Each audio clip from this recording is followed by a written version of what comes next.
Yo, what's up, everybody? Thank you guys for wrapping up your week with me on this Friday installment of Deplorable Discussions. It's going to be a fun one today, man. Some post-debate recap. Holy shit. Holy shit. What a bloodbath that was. That was fun last night. I didn't know what to expect. I had a feeling it was going to be ugly for Joe Biden, but that exceeded all expectations. So we're definitely going to have some fun breaking that all down, going over some of the best moments of the night, getting some reaction from the panel, getting some reaction from the mainstream media who fucking losing their mind over it, which is pretty entertaining in itself. And we got a lot of other stuff too, but as always, thank you guys for tuning in, especially those of you here live for the pre-show. Jump in the chat wherever you're watching. I'll give you guys, or as many of you as I can, a little shout out before we officially start the show in about 5 minutes at the top of the 4 o'clock hour. Starting over on D Live, got Q-Oys hanging out there. What's up, Q-Oys? Good to see you. If you're watching on D Live, and I see there's a handful of you out there, hit that, or there's no thumbs up. Share the link out there. Rumble, what's up, Rumble? Good to see you guys. All lurkers on Rumble today. Slow start. That's all right. Everyone's over with Drunk Pinata still hanging out on Thinking Logically, and rightfully so. I'm sure Thinking Logically is an absolute riot today, with everything that the mainstream media has been reacting to. And of course, we are on pilled.net. That is our official home of the show and the exclusive place to watch the entire show. As you know, we go exclusively there for hour number 2 of the broadcast. So jump on over there if you haven't already. Jump in the chat, say hello. Floyd was in there first. What's up, due diligence? Lance Lightspear, great to see you. Delia checking in from Arizona. Patriot 714, great to see you. Floyd, thank you for kicking off the gold pills today. Says it's Biden's FUBAR Friday cookie. FUBAR. I feel like I should know what that acronym is, and when you tell me, I'll kick myself. But thank you for the cookie, Floyd, as always. Let's see, Joe Elaine modding the chat, doing her thing. Thank you, Joe, for all you do, all the help, keeping everything super comfy for everyone out there. Kane Chris, how we doing today, buddy? Good to see you, Chris. HL Paco, what's up, Paco? Good to see you as well. We got Belushi in the house. Says, I anticipate TN dropping bombs today. Yeah, TN should be nice and fired up. Looking forward to hearing from Mr. Homesteader. I'm sure he'll be popping in here soon. What's up, R. Harold? Good to see you. Barb Robbins out there. Good to see you, Barb. Hope you're having a good Friday. Bro Dude says, after last night, I'm more convinced this is all orchestrated. Heck of a movie, huh? Yeah, you know what, we're going to talk about that quite a bit today, but the way the media just absolutely immediately was calling for a change of batter is awfully suspicious. It feels like it was set up this way. You think about how early the debate was in the election cycle. It seems like they wanted him to fall on his face around this time, so they had enough time to adjust before the DNC to get that change of batter in there, so they aren't stuck with them. That's what it looks like at this moment. Well, again, we're gonna get into all of that here once we officially get into the show. Truth Teller 101, great to see you. Let's see who else is out there. Mad Joker, what's going on, my friend? Too Quick, good to see. Range Pony and my man Roy Stones and Bones over on the West Coast. What's up, Roy? How we doing? Norm, Hang 10, Alien Surfer, Tweety 52, D Richard. Welcome, you guys. Mountain Lace and Ohio Kimmy hooking us up with a cookie. Great to see you, Kimmy. Thank you for the cookie. Good afternoon, Mr. Gerardo. Hope you're well. Liz Kirkwood out there. Great to see you, Liz. Tweety 52, Cynthia, and who else? Fazik, what's up, Fazik? Pip's mom checking in from across the pond in Wales, UK. Good to see you. Shout out to all of our patriots abroad. Belushi trying to start a cookie fight. Thank you, Belushi. Appreciate the love, my friend, and I hope you're having an awesome Friday. Lucy Anders, welcome. And we got Duena Q of Lurks in the house. Good to see you. Laura Y repping the 412. Let's go. I loved watching you and drunk hubby actually stayed up. That's awesome. That's awesome. Yeah, we had fun last night. We didn't really talk that much. We just kind of let it play and enjoyed it. Don Ritchie, 17, Geneseppe out there, a desert rat. Facts not fear. Good to see you. Good to see you out there. We got Kyrez in the house. Bella 214. How are you? Due diligence says fucked up beyond all repair and recognition. Yes. Yes. Thank you for the cookie. Floyd. Let's see who else is hanging with us. John Data 4. Good to see us. Smoked 78. The gray man out there. Hey, oil man, thank you for the ship. Very generous. Says happy Friday, buddy. Happy Friday to you, my friend. Hope you're having a wonderful end of your week. Spirit 554 out there. Loop the loop in the house. Cavs 1012. Eagle Freedom. And Tivalius. Good to see you. Geneseppe hooking us up with a cookie. Thank you so much. I really appreciate it. It's top of the 4 o'clock hour. It's time to officially start today's show. What's up, Zerme? I hope you're doing well. We'll be right back in just a few minutes. We will make America strong again. We will make America wealthy again. We will make America proud again. We will make America safe again. And yes, together, we will make America great again.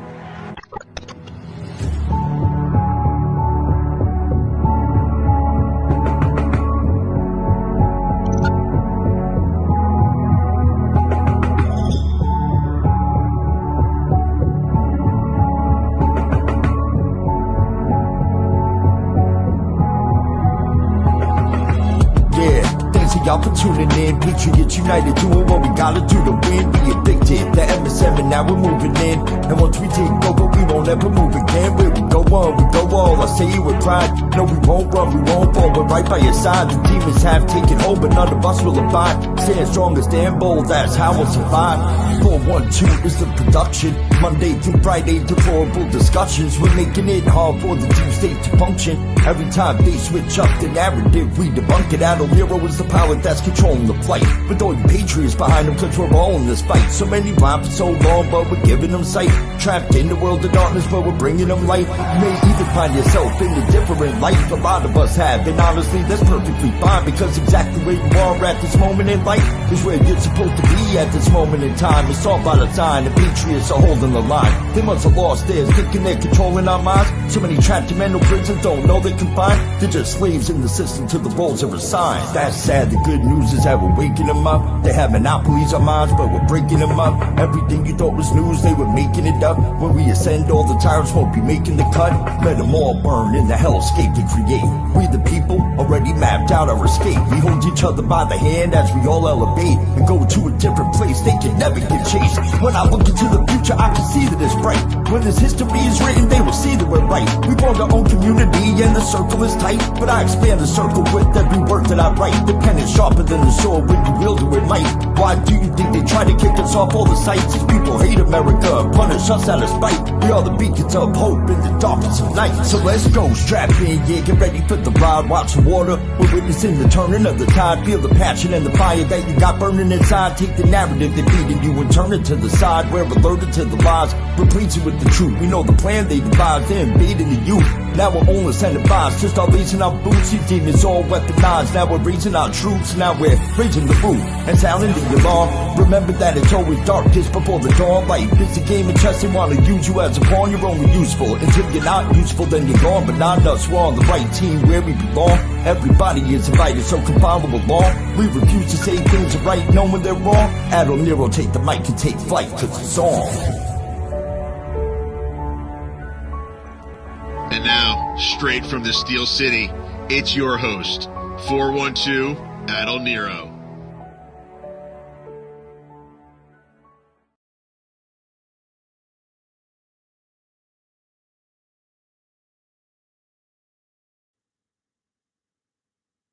Yo, what's up, everybody? Happy Friday. Thank you guys so much for tuning in for another installment of Deplorable Discussions, a post-debate recap on a beautiful Friday afternoon here in Pittsburgh. My name is Adel Nero. It is June 28th, 2024. I am riding solo for the moment. I think Pinata and Homesteader will both be joining me before too long.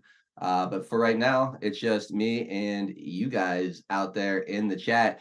Wherever you're watching, be sure to give us a thumbs up, a like, share the link. If you're in the home sweet home, pill.net, make sure you hit that red pill button, repost the show, and get that link out there as well. And we're going to have some fun today. Holy hell, what a night last night was. An absolute drubbing of Joe Biden.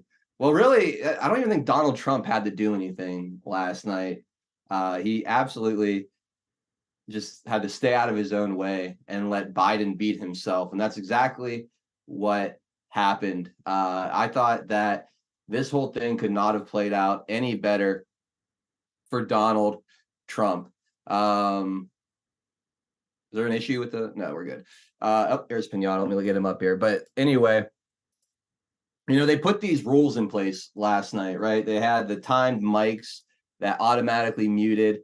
They weren't allowed to interrupt each other. They weren't allowed to go back and forth the way you would see in a typical debate. Each one kind of got their questions, was forced to stay in their own lane.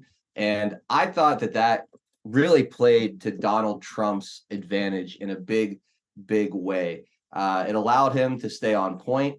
It kept him from getting in his own way as far as going back and forth with Joe Biden, getting maybe goaded into like a little insult war with him at any point. It kept things civil. And a civil Donald Trump in that setting is what I think a lot of moderates and undecided voters needed to see. It also allowed Joe Biden to show exactly who he is, the senile, old, decrepit man that he is, completely incompetent, unable to string together a sentence or a coherent thought. And man, was it bad. The entire night, they kept this split screen on the two of them. And Joe Biden had this resting dementia face, or as I saw Jon Stewart call it, resting 25th Amendment face, just stuck there. It was something else. His mouth was hanging open. He had this like 1,000-yard glazed over stare.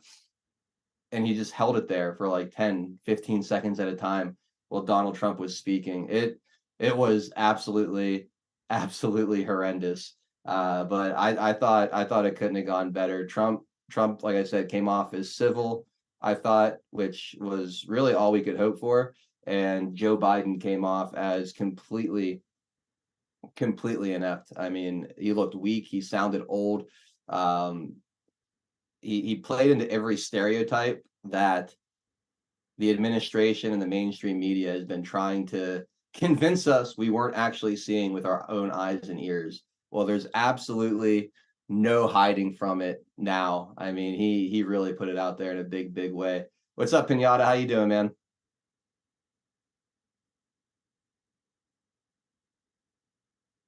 Doing all right. I got a bunch of leaf blowers outside, so I'm like, it's hard to hear. Yeah. Well, I was just talking about the just on a high level, the optics of last night and how both candidates came off, and how absolutely weak and old and just out there Joe Biden looked. I mean, He had a cold. I don't know if you've heard. He had a cold. They had him there for an entire week, and they could have done anything to prep medically, but he got a cold last minute. Oh, the luck, the bad luck. Can you believe it? This was bad. This was so bad. Big Mike will take over. I don't know. We'll talk about the idea of a change of batteries later. We will, but yeah. So that's their narrative is he had a cold, and that's what I guess they're gonna blame it on. But I mean, there's just no way that the American people are going to allow them off the hook that easily. Pinata, I mean, I have a bunch of clips. I'm sure I listened to some of your show today.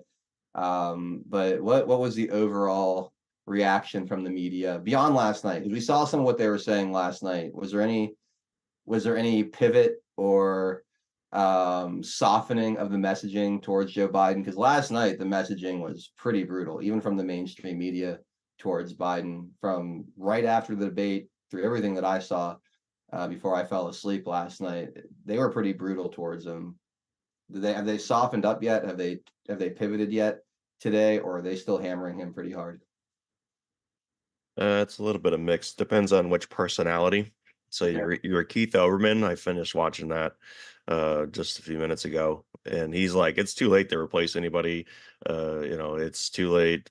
He'd have to step down. He's like, look at the polling. There's no one to replace him, and so you have some of that where you have that acknowledgement that it looked bad, but that it was just and Kamala Harris was saying it was just 90 minutes. I've seen him every day. It's like everyone's trying to defend depending on what their job is and which network they're on.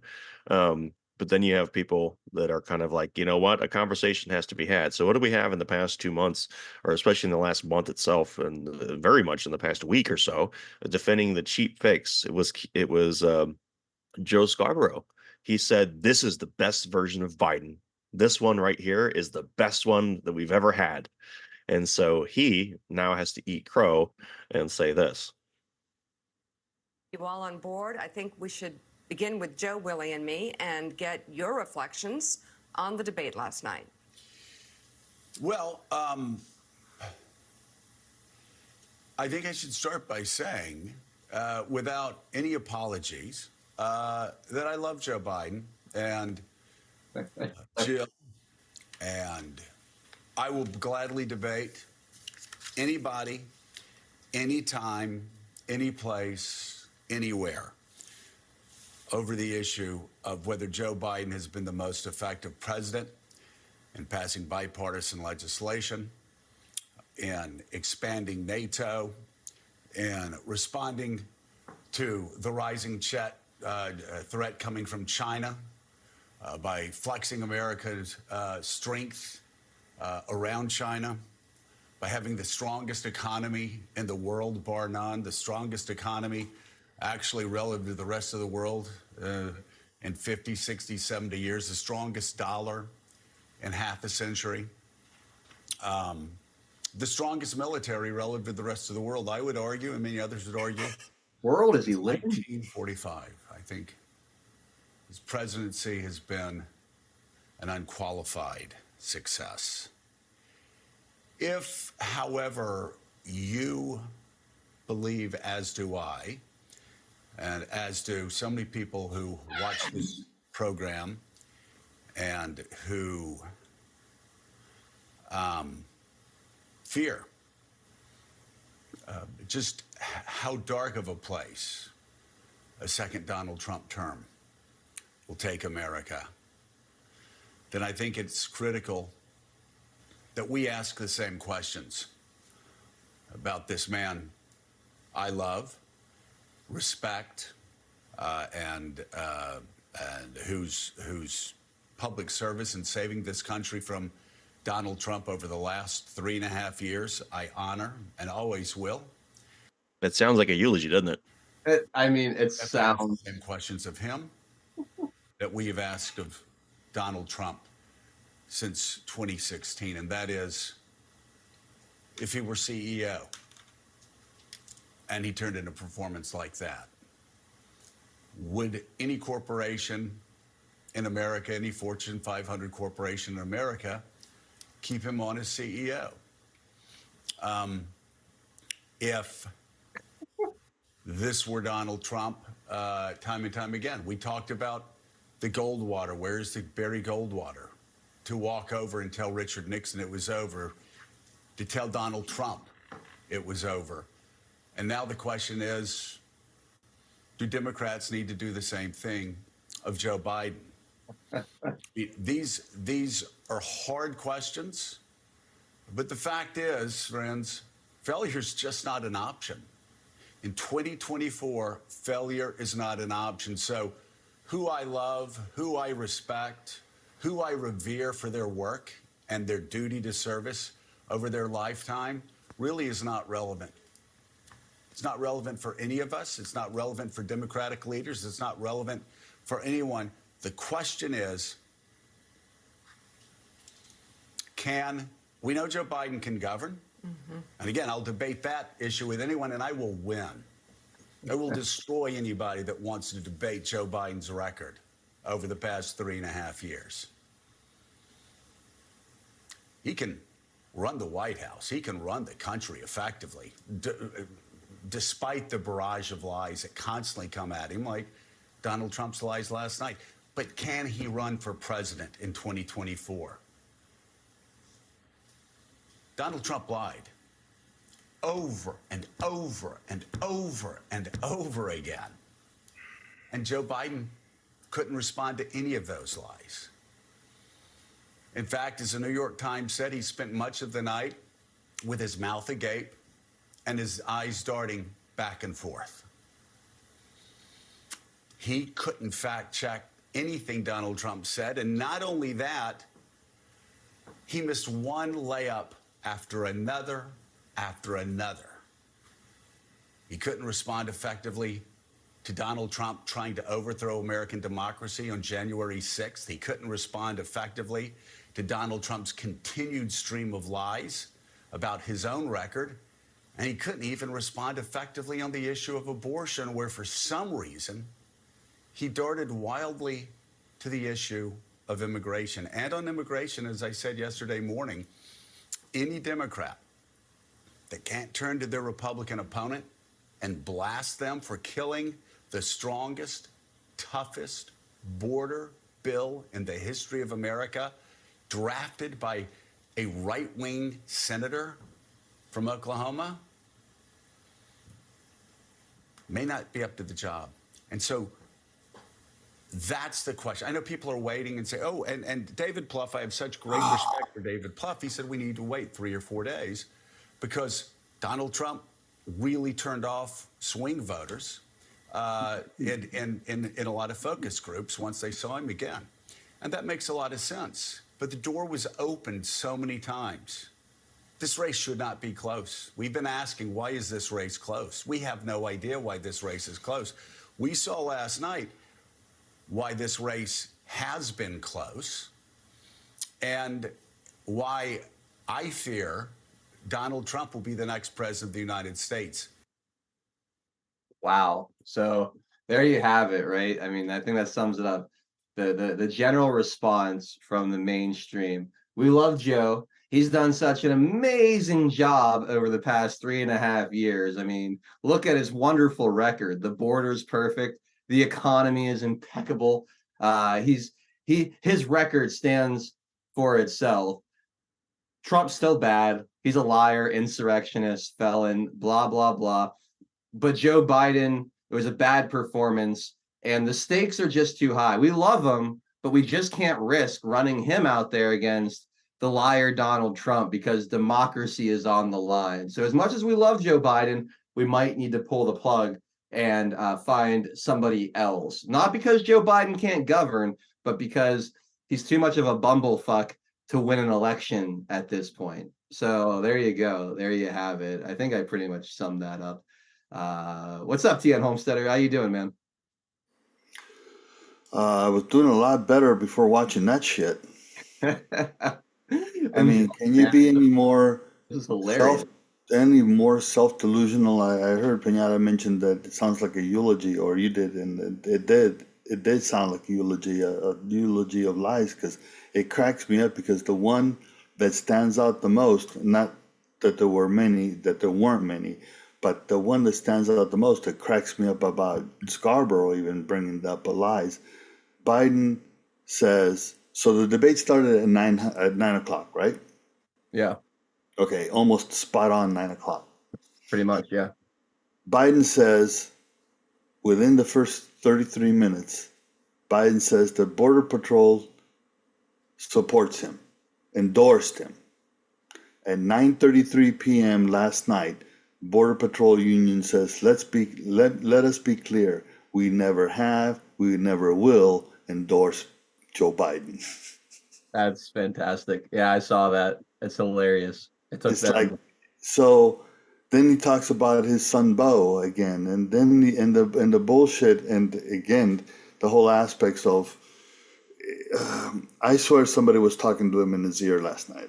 We did a watch party, more partying than watching with Belushi last night. You saw him adjust it, didn't you, Tien? He actually went in and at one point like put the ear like it almost looked like he was popping the earpiece back in or doing the Secret Service type. Can you say that again? Because yeah, a lot of the times, if you look at what he was, the mannerisms, the analogy I used last night was, if you're old enough, and I asked Belushi this, do you remember the E.F. Hutton commercials? I don't know if you ever remember seeing those. They were ads about E.F. Hutton, which was a investment consultant group, right? E.F. Hutton. And the commercial was, there was two guys talking like in a restaurant, and one of them says to the other, says, well, E.F. Hutton says, and the entire restaurant stops and all ears turn to what he's saying, right? The many versions of that restaurant with advertisement with the same theme. Everybody stops what they're doing, dead silence, and tries to listen to what the guy was talking about. That's exactly what Joe Biden reminded me of last night, because he would stop, sometimes he would look dumbfounded, particularly when he was like stunned that like he didn't know, like the whole thing about Charlottesville that was just, we talked about that earlier, the Snopes basically backtrack on that. Biden didn't even know. He used that entire canard against Trump, and he didn't couldn't believe it when he did that. I didn't think he'd go there. Yeah. Right, and then, but did you see his face? His face was stunned. It's like, I didn't know that. Yeah. Right, and the point is that most of the time he looked at it, if you look at it again and watch his mannerism without the audio, watch his mannerisms. It's one of trying to act attentively and actively listen to what somebody is telling them. Kind of like Jill Biden back in France when they were doing the D-Day ceremonies, and he goes to sit down, and she sits there covering her mouth, telling them, "Don't sit down, don't sit down." Yeah. Same thing. Somebody in his ear. 100%. That was obviously a speculation because I have no proof that there was somebody but just watch his mannerism. It was astonishing. And then I don't know if you played because I came in late. Yeah, HR is on my ass. I actually BJ and I had to go into the not the hospital, the follow up her surgery yesterday, right? So today, and I was just we went to a microbrew, and we had a pizza and a couple of glasses of beer, and by the time I'm come home, and even though the air conditioning was on, I'm dying. I'm thinking, I gotta take a nap. So I took a nap. Anyways, good to be here. But last night was hilarious. It was absolutely hilarious. John King was talking on CNN afterwards. There's a clip about that. He said that within 15 minutes, the Democrats were already talking about replacing him. We're going to play all the reaction clips. Okay, man. okay. I got a ton of them. I got a ton of clips from the debate itself, all kind of stuff to get into. So let me take care of our sponsor. Oh, I thought you had. I'm sorry. No, you're good, man. No, you're all good. Let me take care of our sponsor, and then we'll jump into all this stuff here. First and only sponsor today, Earth Garden Botanicals, earthgardenbotanicals.com. Our friend Jolene runs this company up in Montana. She's an herbalist and a health coach, total genius, a patriot, a badass, and she makes amazing wellness products like these CBD products. They're fantastic. These CBD and hemp products, all the ingredients for which are locally and organically grown on small Montana farms. The CBD oil tinctures are the best I've ever had. They taste amazing. Flavors like orange ginger, bergamot, huckleberry, cinnamon bliss, peppermint, cherry. Even the unflavored is super tasty because the product is so pure and clean. There's CBD oil for pets, Delta 8 R&R nighttime gummies to help you get a good night's sleep. Check out the Arnica salve. It's a topical cream. You can get that with or without CBD infused. It's really good for sore joints and muscles. There's the white pine needle extract and the sunshine and pine needle tea, really good for detoxing. If you like sipping on tea, go with the tea. If you just want it straight, the concentrate version, get the extract. It's really, I like just dripping it right on my tongue, honestly, when I want to use it. And then products like elderberry tonic to boost your immune system, fire cider to clear your sinuses. Really good to have this time of year with all the pollen and allergy issues people are having. If you're feeling stuffed up, having trouble breathing, try a swig of fire cider and let me know how you feel. I mentioned the Sunshine and Pine Needle tea. There's some other tea blends to choose from there as well. And the Critter Juice, Happy Trails Critter Juice, the all-natural insect repellent. Maybe my favorite product Jolene makes. I love this stuff. It keeps the insects off you. It's really effective. It doesn't smell bad. It doesn't feel gross and oily on your skin.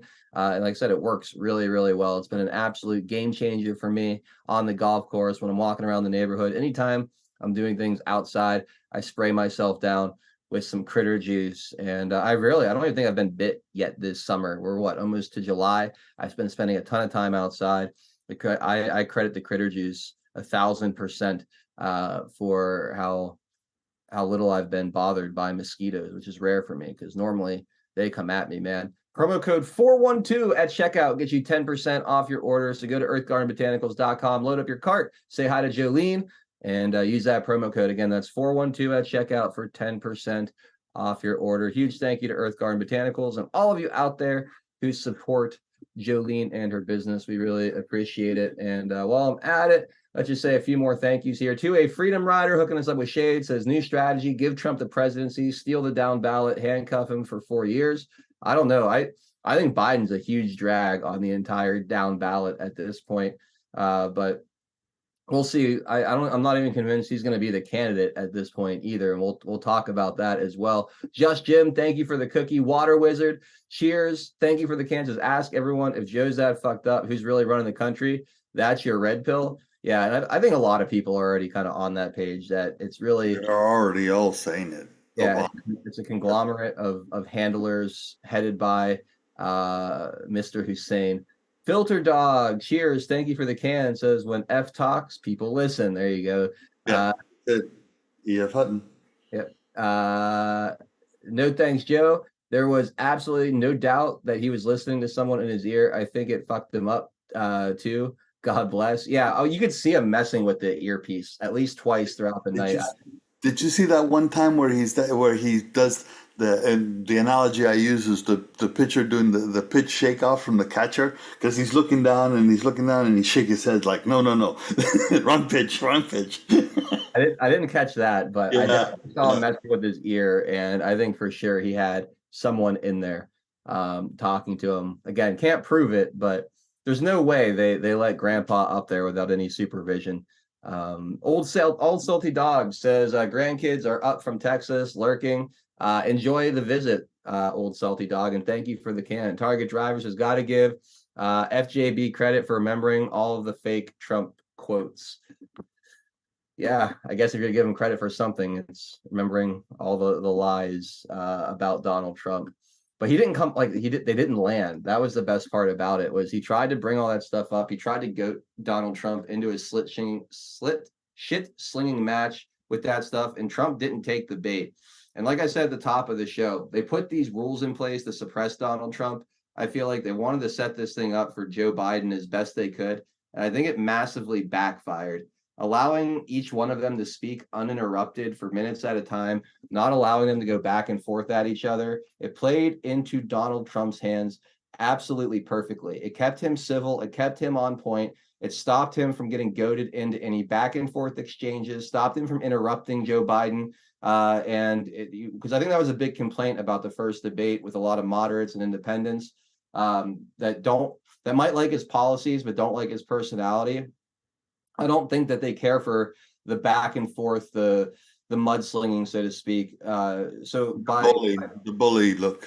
Yeah. So by physically stopping that from happening altogether, it really kept Donald Trump optically in a really good place. And let's face it, I love because you'd be in jail, turn the debate into a roast, the savage Trump. I love that guy. Tien loves that guy. Pinata loves that guy. I know most of you do as well. But everyone who likes that guy, guess what? They're already voting for Donald Trump. Exactly. These rules, what they did was kept Donald Trump from getting in his own way and allowed Joe Biden to fully expose himself as the senile, old, inept, decrepit man that he is. By giving him 2 minutes to speak uninterrupted, lose his train of thought, stammer and stumble and mess up all kind of stuff. We're going to play some clips. without Donald Trump interrupting him from doing it. It was absolutely beautiful. And Donald Trump, he still gave us some zingers. He still had some good moments in there. He slipped in a Brandon, which I thought was hilarious.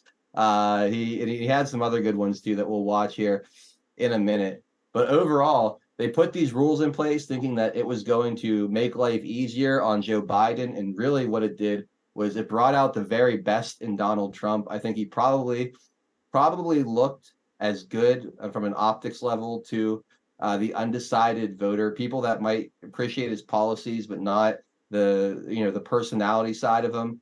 I think it played really, really good for Donald Trump in that way. And I think, again, for Joe Biden, I don't know if they just got his drug cocktail wrong or what, but it really highlighted all of the fears and anxieties the left had about their candidate, about him being too old, inept, and senile. Because that's exactly what he showed himself to be. So I hope that the next debate has the same rules.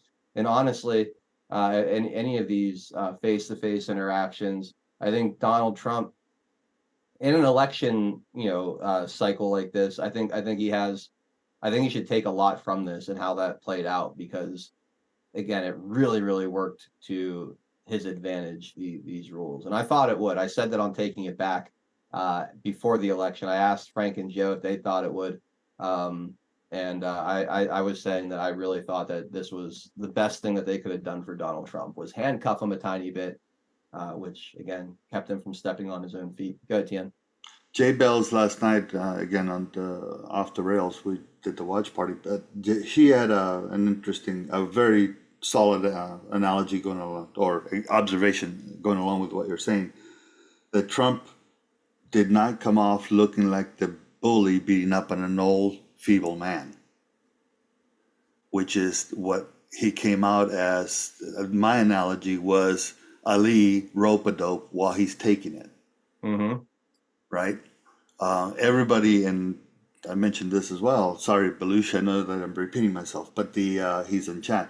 The thing is that if he would have come out the way MAGA wanted him to, and myself included, I have to admit, go for the jugular, then it would have backfired, because it would have looked, with Biden's performance, it would have been like somebody walking in, a big old bodybuilder walking into a retirement home and beating up on an old person in bed. Yeah, and that's what we talked about ahead of time, right? It was like, right. Like portraying him as so feeble ahead of time that lowered expectations, and you get to this point where it's like, all right, I'm gonna pick a fight with an old feeble old man. So either I win the fight and I'm the guy that beat up on the old feeble old man, or I lose the fight and I'm the guy that got beat up by the old. You know what I mean? You put yourself. But in this case, if you look at it, going along with what you're saying about the rules, that if he would have played it like that without the rules, let's say semi-forcing him, right, particularly the microphone, the aspect is that he came out as the guy. Another analogy, if I will, another example, Nixon Kennedy is what I used. Nixon Kennedy was the first televised debate, right? Presidential candidate debate. There was a televised debate before that in 1956, but it was surrogates that spoke instead of the candidates. The first one was Kennedy and Nixon. Nixon lost the debate, not because he was better or worse than Kennedy. Nixon came across as old, tired, sweating, because it was, quick camera lights, black and white, old TV, right? No high definition, that kind of stuff, right? And Kennedy came off as the new, young, bright individual. Now, Trump is not the new, bright individual, but he represented that in the debate against the old man. And that was my example of, if you guys can find it, it's on YouTube, go and look at it. Just doesn't matter what they're saying, watch the entire show, if you will, because it was the very first one. Nobody had ever done it before. Nobody ever had a point of reference that you can mimic, right, or model. So, and then watch the debate again as research mechanism. The debate last night is amazing. The parallels in that respect. And you see it today. I think the media is not only in Scarborough, but it's the ones you're going to play or have played. Amazing. I don't know how this guy makes it to the convention. And again, here's the interesting thing. We have multiple lines. Nothing can stop what is coming. A change of batter. And the August is traditionally a hot month. Well, let me put it this way. The convention ends on the Democrat convention ends on August 22nd. Yeah, and I want to say my thoughts on that for now, because that is going to be something we talk about here, is this whole idea of a change of batter, and is Joe Biden going to continue being the nominee? What the mechanics of that would have to look like? Yeah, no, I understand. I'm just saying, I'm bringing that up, the timing of all of this, right? Well, When you just had Julian Assange released, and we kind of like, right? That was weird. That was the same day that Q came back. Well, that was weird, right? Yeah. Type of thing. And now you have this brewing up to that. Now, I don't know if it'll manifest itself. If it does, people are going to go nuts. I know that. But I find it very interesting. These things, what you're seeing falling up because of Q, but the timing of this stuff is amazing. So now you think of August and the conventions. July, the next month is the Republican, but you come up to October, which is traditionally the October surprise, right? In politics, and you have this amount of stuff building up against Joe. And when we talk about this, I hope it's soon, not that it gets stale too long, because in there we keep talking about Joe, but you have to deal with Harris. Constitutionally, you have to deal with Harris. Yep. Yeah. So, and how to address all that. Not to get into the conversation now. I understand. I'm just saying all this aspect of things manifesting themselves 4 months from the election. Amazing. Absolutely amazing. All right. Well, let's get into some great moments from the debate. The first beautiful shot, and maybe the kill shot of the night, was this right here. Take a listen. What I've done since I've changed the law, what's happened? I've changed it in a way that now you're in a situation where there are 40% fewer people coming across the border illegally. That's better than when he left office. And I'm going to continue to move until we get the total ban on the total initiative relative to what we're going to do with more Border Patrol and more asylum officers. President Trump? I really don't know what he said at the end of that sentence. I don't think he knows what he said either. He says, I don't know what he said at the end of that sentence, but I don't think he knows either. I mean, it was beautiful. It was just enough. It was a little jab. He didn't beat him up too much, but he had a few of these throughout the night. Didn't say you're a senile old man, get off the stage. Yeah, but it was perfect. He waited for exactly. He knew that Biden was going to stumble and bumble at some point and run out of time, and he just slid it in there like, yep, you're old, you're incompetent. Go ahead, Pinata. Oh, you went off mute, so I thought you wanted to add something. No, just went off mute. Oh, okay, my bad. All right, and then there was this, and I don't know if he was actually trying to call. So me and Pinata were talking about this yesterday. Listen to this exchange, and you guys tell me, is Donald Trump calling Biden Brandon, or is there someone in Border Patrol named Brandon that he's referring to? Here we go. I said, close the border. We had the safest border in history. In that final couple of months of my presidency, we had, according to Border Patrol, who is great, and by the way, who endorsed me for president, but I won't say that, but they endorsed me for president. Brandon, just speak to him. We had the safest border in history. I said, he said, Brandon, just speak to him. So I don't know. I don't know if he's talking about someone in Border Patrol that would have the ability to give the endorsement that's name is Brandon, or if he just straight up called Biden Brandon and told him to go speak to Border Patrol. I couldn't tell which it was. I'm going to live in the world where he was calling him Brandon because it's funnier that way. But I don't know. Do you guys have Deanne, Pinata? Have you guys figured that out at all? I don't know. I guess it would just have to depend if there really was somebody in the Border Patrol with the leadership role in Brandon. Yeah, I don't know. Christine in Texas says he was referring to Brandon from Border Patrol. Is Brandon Yeah, I think he was.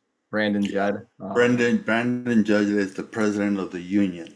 okay. They're the ones that send out. Well, not he. Oh, and what did they do after he said that? They sent out a message saying we are not endorsing Joe Biden whatsoever. We're endorsing Trump. But yeah, so that's the Brandon. But the timing of it was pretty funny, because I'm sure they're going to make a cheap fake out of that one. I want to live in the world where he was calling him Brandon. That's so much better. Thanks for ruining my fun, everybody. Yeah, just go, Brandon. yeah, well, the circumstances here they align for it can be both. Yeah, exactly. I think they refer to those as homonyms, or no, that's a synonym. Synonym sounds the same, means different. Oh my god. Or means the same, sounds different. Anyways, it's pretty funny. In the moment, I thought he called him Brandon. I was like, yeah. No, it did come off like that. Yeah. like, hey, dude, go check yourself, Brandon. Yeah. Oh man. All right. Yeah, it was pretty funny. Let's see. I got some more here. This was pretty good here too. Joe Biden talking about how he took on Medicare and he beat it. He beat Medicare. They're in a situation where they, in fact, pay 8.2% in taxes. If they just paid 24% or 25%, either one of those numbers, they'd raise $500 billion, I should say, in a 10-year period. We'd be able to wipe out his debt. We'd be able to help make sure that all those things we need to do, child care, elder care, making sure that we continue to strengthen our healthcare system, making sure that we're able to make every single solitary person eligible for what I've been able to do with the COVID.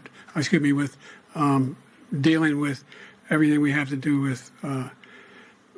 Look, if we finally beat Medicare.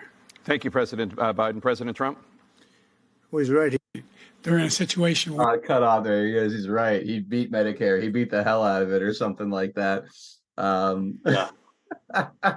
That was another one of those short circuits and latched on to a kind of like a tagline. Notice how he popped up with "We beat Medicare." Yeah. It was. Probably say we beat Big Pharma because yeah. he said that before, which is a joke. I mean, he mandated their products against. Well, he mandated the purchase of their product. And mandate the inoculation of using their product. He tried to force corporate. He did within the federal, the executive branch. Let's say that you can go there. But from an aspect of OSHA, and when that failed, he tried to get the biggest companies and corporations. Exactly. Yeah, he tried to force the companies to do it themselves, to change the Overton window. Because look, if you get all these big companies, all the biggest employers to do it, then it kind of breaks down the barrier without the government having to do it themselves. So they try to do it. No, but where are the employers going to get the vax, and who's going to pay for the vax? Well, no, I get that aspect of it too, but it was a two-sided thing of first of all, buying the vax with the American people's tax dollars, right, and basically subsidizing the big pharma. Big pharma, exactly. Yeah, exactly. And at the same time, then also leveraging, the biggest companies and employers in the country to then a guaranteed consumer. Yeah, exactly. So it was a two-sided attack on your basic sovereignty of your own body, essentially. And then they also tried to do it through OSHA. Thankfully, that was shot down. But my God, right. What an absolute authoritarian nightmare. Yes, Miss Mag, I'm going to get to that in a little bit. That was the best part. I'm saving that for last. But yeah, and then there was this. This was one of those moments I couldn't believe he actually said this. So Donald Trump brought up, the fact that you have a bunch of these young girls that have been killed and raped by illegal immigrants, criminals that have been let out of the prisons and insane asylums throughout that was so sad. Yeah, and how the terror they're unleashing on American cities. Here's Joe Biden's response to that, and this is unconscionable. Look, there's so many young women who have been, including a young woman who just was murdered, and he went to the funeral.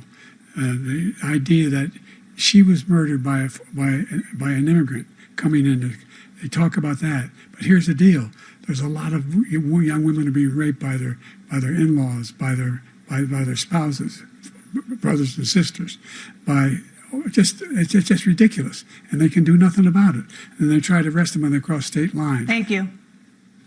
There have been many young women murdered by the same people he allows to come across our border. We have a border that's the most dangerous place anywhere in the world, considered the most dangerous place anywhere in the world. And he opened it up, and these killers are coming into our country, and they are raping and killing women. And it's a terrible thing. Look, there's so many young women who... Just sit there and try to justify. They try to do relativism. That's what that's called, relativism. 100%. It's so disgusting, so disingenuous to say, like, yeah, sure, the people that I'm responsible for allowing into the country have done these terrible things, but those terrible things happen inside the country from people that already live here too. That is such a horrible answer. That is such a horrible, horrible answer. That was probably one of his absolute worst moments in the entire debate. I think there's a lot of people that saw that, and that was it. Like that one right there, that was ugly. That was bad. I can't believe he tried to justify his open border and the tragedy and terror that has already come from it by trying to, like you said, create this relativism with bad things that happen here already. Like that's absolutely obscene. I could. Trump did come back with that he called the mother, right? Yeah. Did he? Okay. And the Democrats, I think, have been preparing for this for a while, because this line that Biden, or the way he approached it, I should say, was done on a talk show. I think it was on CNN, but I can't remember by whom now. That did similar relativism to the aspects of the crime. Gosh, I can't remember what show it was on. It was on MSNBC. We played a clip on this show of something very similar. Where So they've been floating this for a while now because they have no answer for this. Yeah, when I can't remember what's the difference. What's the difference? You talk about whether it's these actions. He wouldn't even say what the actions were, but these actions from an illegal immigrant, and then of course the host, who I can't remember which one it was like, we don't use that word. Oh, that was the bald one that used to be Kamala's campaign manager or something like that, right? I don't remember. Yeah, that's I know who, the one that took over for Joy Reid. Yeah, and then he went on to say, like, what's the difference if it's someone that came here illegally versus someone that already lived here? And it's just like, are you kidding me?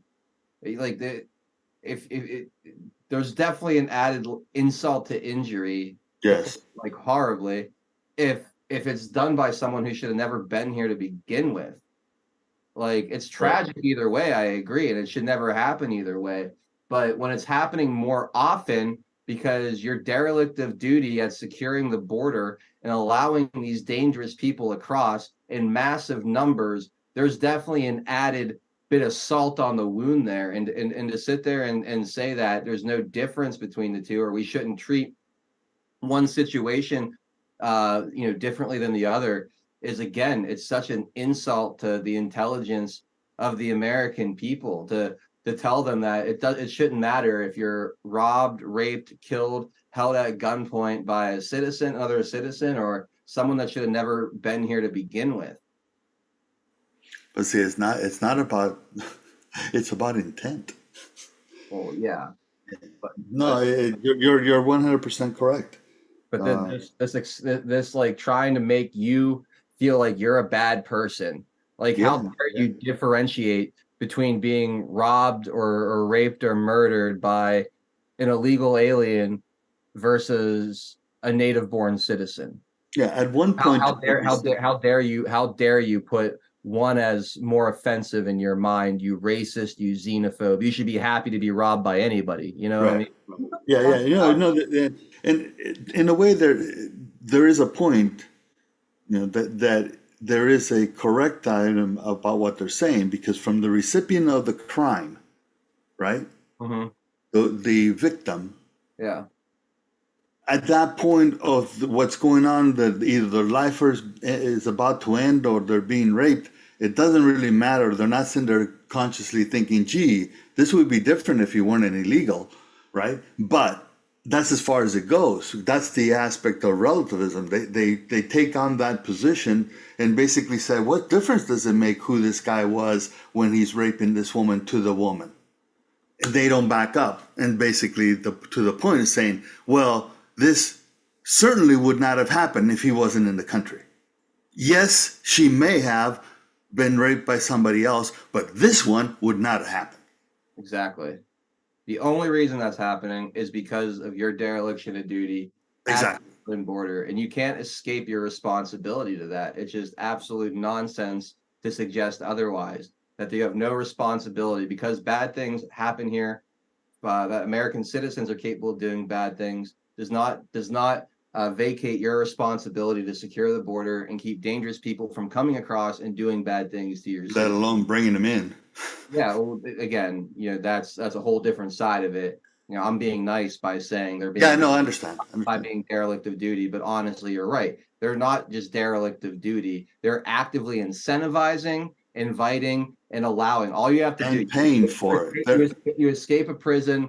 You come across however many countries through Central and South America. You get to the border, and all you have to say is asylum, and then they give you a little paper. They pay you to go wherever you want to go, and whatever happens, happens. Just show up to your court date 3 years from now. Sure, that'll work out. And I mean, give me a break. This is what they're doing, and then they sit there and they try to vacate any responsibility they have for the actions of these people. Let alone that they're paying the NGOs to do it. So they're actually financing our own invasion.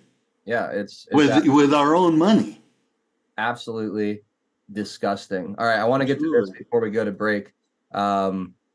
This is what made this, in my opinion, the best debate ever. Donald Trump and Joe Biden arguing about their golf handicaps. Yes, that happened.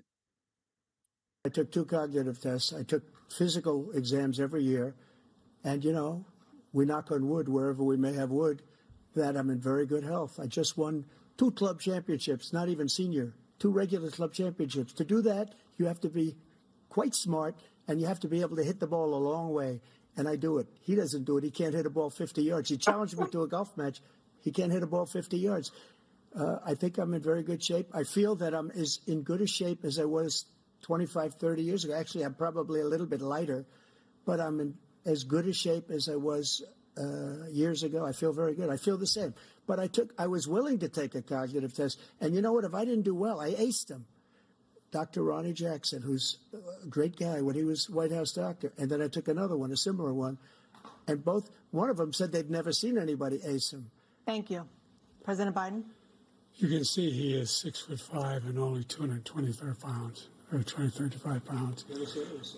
Well, you said 6'4", 200. Well, anyway, anyway, just take a look at what he says he is and take a look at what he is. Look, I'd be happy to have a driving contest with him. The reason I got my handicap, which when I was vice president, down to a 6. And oh, by the way, I told you before, I'm happy to play golf if you carry your own bag. Think you can do it? That's the biggest lie. He's a 6 handicap of all. I was an 8 handicap. Yeah. 8. Never. But I had, how many? I've seen you swing. I know you swing. Let's not act like children. President Trump, we're going to Let's not act like children.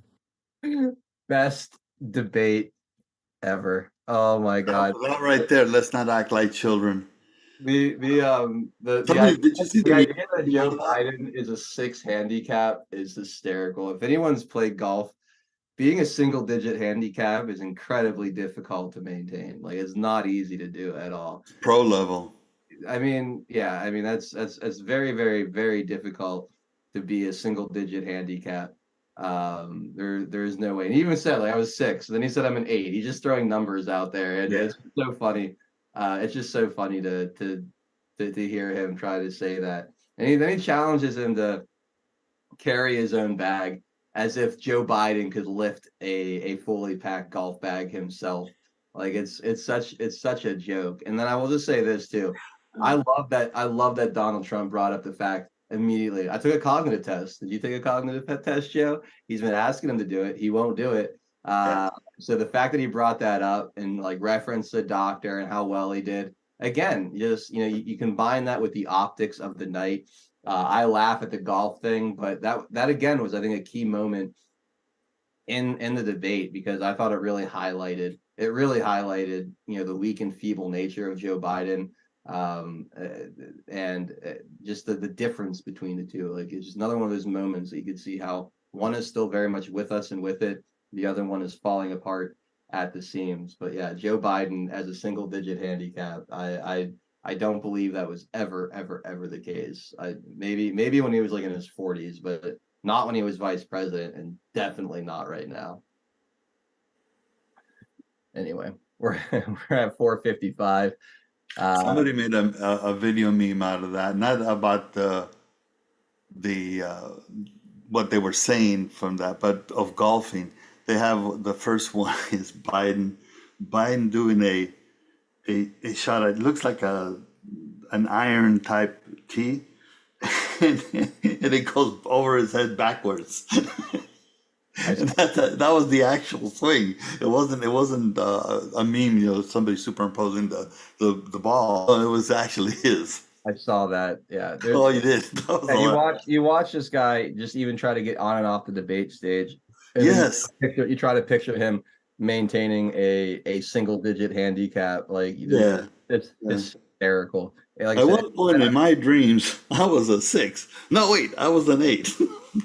Come on. All right, guys, it is time for us to go exclusively to pilled.net. On the other side of the break, after we read some gold pills and come back from that, we're going to watch some media reaction, see how the media reacted to this performance. And then once we get through that, there's been some big Supreme Court rulings coming down. More winning for the America First movement today in a big way. Chevron, J6, and a few others to talk about too. So big second half exclusively on pilled.net. The link is in the Rumble description underneath the stream. I'm going to put it in the Rumble chat. I'm going to throw it also on the D-Live chat for you guys. So please pop on over and continue hanging out with us for hour number 2. We're going to go till 6 p.m. tonight. And then, we'll play this video, come back, officially say goodbye to the other platforms, and carry on. So join us over on pilled.net. Pilled.net is proud to host 412 Productions, exclusively on the true home of free speech. To continue watching the show, we are here to help you over to Pilled.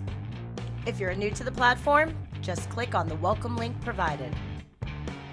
It will then automatically walk you through signing up for your free account. If you already have a Pilled.net account, follow the link provided directing you straight to 412 Productions channel. We are excited to have you join the Pilled family, and if you have any questions at all, please email support@pilled.net. Enjoy the rest of 412 Productions on Pilled.net. Free speech lives here.